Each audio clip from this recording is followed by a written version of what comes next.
Welcome to this explainer. If you're building mobile games today, you already know the harsh truth. Getting a player to actually download your game, that's only half the battle. The real war is keeping them. Okay, let's dive into this. We're going to take a deep dive into the absolute freshest 2026 retention benchmarks and strategies. We'll be pulling directly from game analytics data and the latest industry best practices to show you exactly how to keep your players hooked day after day. So I want you to be completely honest with yourself for a second. Is your day one retention above 27%? Because if it's not, your game is literally bleeding players before they even get a chance to understand what makes it fun. We really have to start with this benchmark because it pulls us directly into the core existential problem of the mobile gaming industry today. Players are incredibly impatient. If you don't grab them immediately, poof, they're gone. Section 1. Retention Crisis and the 2026 Data. Look, poor retention is the silent killer of mobile games right now, and we've got some fresh 2026 data that paints a pretty stark picture of exactly what developers are up against. There's this quote from a monetization expert in the community that I absolutely love. It says, "Day 7 is the metric that kills most mobile games quietly." I mean, talk about hitting the nail on the head. It perfectly validates the total frustration so many developers feel. You launch, you might see a decent day 1, but then you just watch your hard-earned player base bleed out after the first week. You're left pulling your hair out, wondering if your game is fundamentally broken, when a lot of times it's just a systems issue. And if day 7 is the quiet killer, well, this number should be a blaring alarm. 0.8%. That is the global median day 30 retention rate across mobile games in 2026. Really think about that for a second. Out of every single 1,000 players you pay to acquire, only 8 of them are still playing a month later. It's a massive reality check. Long-term engagement in this market is incredibly rare. Section 2. The gap. Average versus the top 1%. The good news here is that retention success is engineered. It's not just accidental. We're going to look at the massive gap between those median average games and the elite top 1% performers.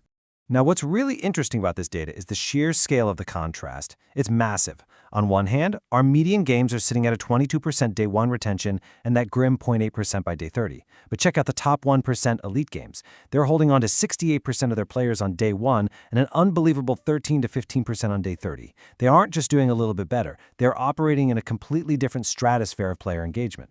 And the underlying metrics reveal exactly how they pull this off. The top 1% completely monopolize a player's attention. Median games, they get about 12 minutes of daily playtime across a few short 3-minute sessions. But the elite games are commanding over 94 minutes of daily playtime. Their players are firing up the app 12 or more times a day, playing for 22 minutes at a stretch.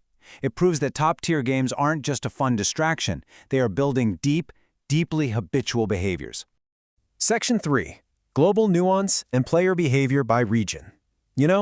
Player behavior isn't some monolith. To truly master retention, you have to understand geographic data. Habits vary wildly across the globe, and tailoring your approach can really unlock your growth. Just take a look at this breakdown of median daily sessions.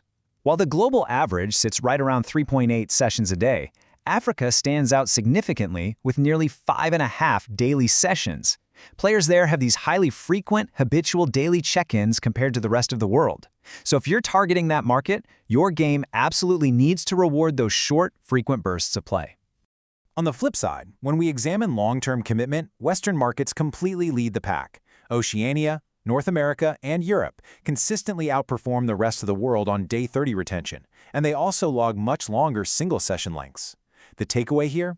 Regional-aware design is absolutely crucial. You might need deeper, highly immersive content loops for Western players, alongside tightly optimized quick return loops for other regions. Section 4. Action Plan for Extending Playtime and Engagement. All right, enough admiring the problem. Let's pivot into how we actually engineer this kind of success. It's time to take absolute control of your onboarding. Look, that very first session is everything.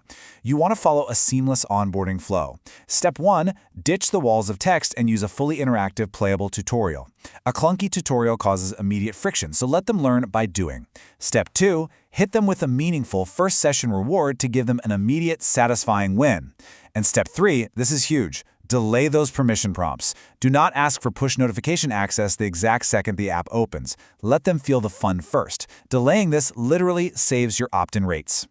So once they're actually in the game, it's all about psychological design triggers. First off, establish clear, achievable progression milestones so players always know exactly what they're working toward next. Second, you absolutely need smooth scaling of early difficulty. If player drop-off spikes hard on day 3, your difficulty curve is probably way too steep. And finally, bring in asynchronous PvP and social accountability. When players feel they're part of a guild or fighting for a spot on a leaderboard, they feel accountable to others, which naturally extends those session times. Section 5, Day 30 Goals and Long-Term Habit Formation. Okay, shifting gears from early engagement to keeping players locked in for a full month requires moving from quick wins to building sustainable routines.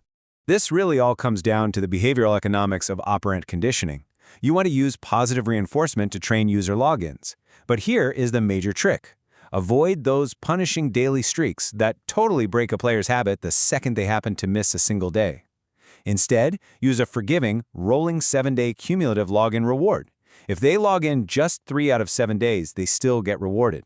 It feels way more fair, and it keeps them coming back without the stress. Nate, let's dispel a massive industry myth right now. Mobile gaming is not just a weekend activity. Playtime is actually spread surprisingly evenly across the week, hovering right around 13 to 14% per weekday. Mobile gaming is a constant, everyday habit, happening on commutes, during lunch, on short breaks. For developers, this means you need a consistent week-round live ops cadence, not just events crammed into the weekend.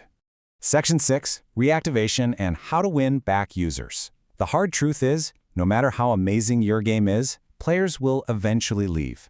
But there is a highly profitable art to bringing those dead users back to life. What actually happens when they leave? I want you to really think about this. A churned player is not a lost cause. They are still an incredibly valuable asset. They already know your game, they've already got it downloaded, and frankly, they are significantly cheaper to re-engage than it is to acquire a brand new user with today's crazy acquisition costs. Let's move to and see how this builds into an exact win-back flow. Step 1, segment your lapsed users by value. A high-spending whale and a casual free-to-play user left for totally different reasons, right? Step 2, send behavior-driven push notifications. Tie your message to something they actually care about, like unlocking a new level or finishing an abandoned quest. Step 3, deploy 48-hour comeback bonuses. Pair a great reward with a tight deadline to create real urgency. Targeted win-back offers like this can lift your returning paying users significantly. But listen, you've got to avoid some really common notification traps here. First, ditch those generic "we miss you" blasts. They are a complete waste of a message. Second, stop sending back-to-back notification alerts. Poorly timed, spammy alerts are a fast-track to an immediate app uninstall. And as we just touched on, for sure, do not treat your whales and your casual players the same. Personalization is absolutely crucial at this stage. So I'm going to leave you with this somewhat provocative question. What is the very first thing players see when they open your game today? Is it confusing?